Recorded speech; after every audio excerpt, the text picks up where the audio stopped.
The fog burns away. It leaves behind the Bosphorus, a narrow vein of water connecting two worlds. Constantine stands on the shore, his gaze fixed on a rise of land that dominates the horizon. He raises his hand, tracing a line in the dirt that will eventually become the boundary of a new Rome. It is the year 330, and the air here is heavy with the promise of a shift in power. He points toward the hill, and the men behind him move forward with pickaxes and shovels. The first strike hits the soil, a sharp, rhythmic sound that echoes across the water. Foundation stones arrive on heavy wooden carts, sliding off with a thunderous crash that shakes the ground.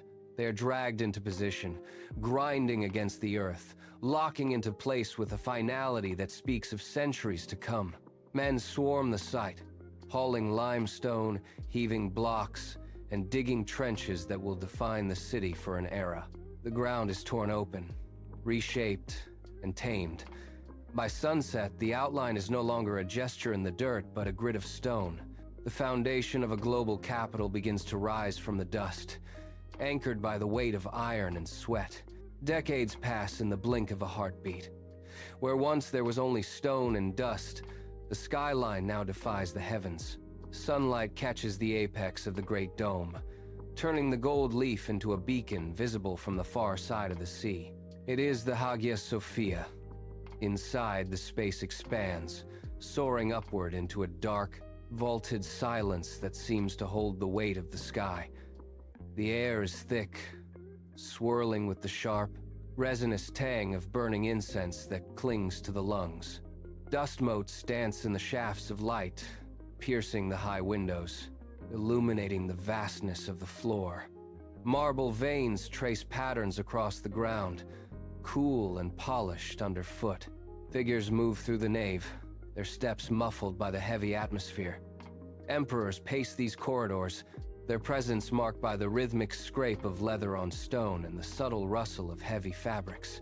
Shadows stretch and retreat across the walls as they walk, the architecture framing their authority. Every surface vibrates with the echo of prayers and the weight of tradition.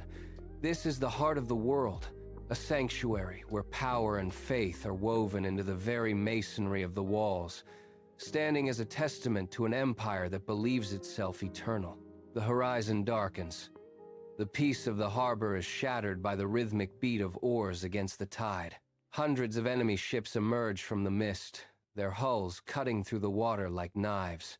The city does not retreat. On the ramparts, defenders haul forward heavy brass siphons, their nozzles gleaming in the gray light. A pressurized hiss tears through the air. A stream of liquid fire erupts from the city's defenses, arcs across the gap and slams into the lead vessel. It does not extinguish. It spreads. The water itself seems to ignite, turning into a roiling, orange furnace that clings to the wood of the ships. Screams rise as the flames leap from deck to deck, consuming rigging and sail in a rapid, hungry dance. The sea boils, pitch and oil feed the inferno, casting a hellish glow against the ancient walls. Sailors dive into the waves, but the fire follows, burning even on the surface of the harbor. The fleet breaks, turning in panic, but there is nowhere to go. One by one, the ships are reduced to charred skeletons sinking into the depths. The city holds, its secret weapon having turned the bay into a wall of living flame that no empire dares to cross again. Centuries drift by, yet the walls remain, scarred but unbroken. The 11th century brings a different kind of shadow to the Bosphorus. A massive fleet appears on the horizon, not of ships burning with fire, but of vessels carrying steel and ambition. Thousands of knights pour onto the shore, their heavy boots biting into the sand. They pause, looking up.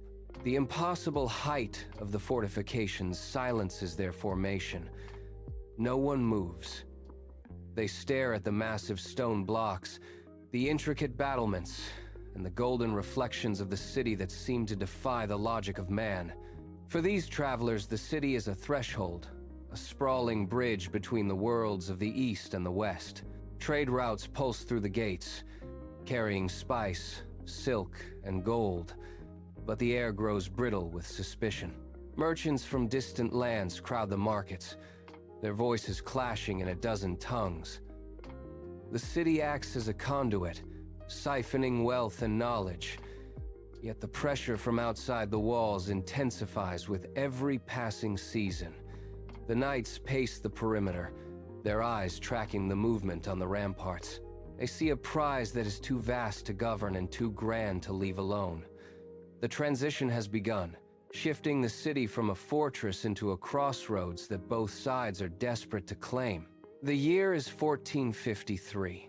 The air begins to vibrate, a low, rhythmic thud that rattles the teeth of everyone within the city. It is the sound of Urban's great cannon, a machine forged of iron and ambition positioned to dismantle the past. Each discharge sends a shockwave through the ground, a deep, seismic pulse that travels up through the stone and into the very bones of the defenders. A massive stone ball, heavy as an anchor, hurtles through the air with a whistling screech. It impacts the ancient masonry with a deafening, bone-crushing crack. Dust explodes upward in a blinding white cloud, turning the afternoon sky into a bruised, shifting gray.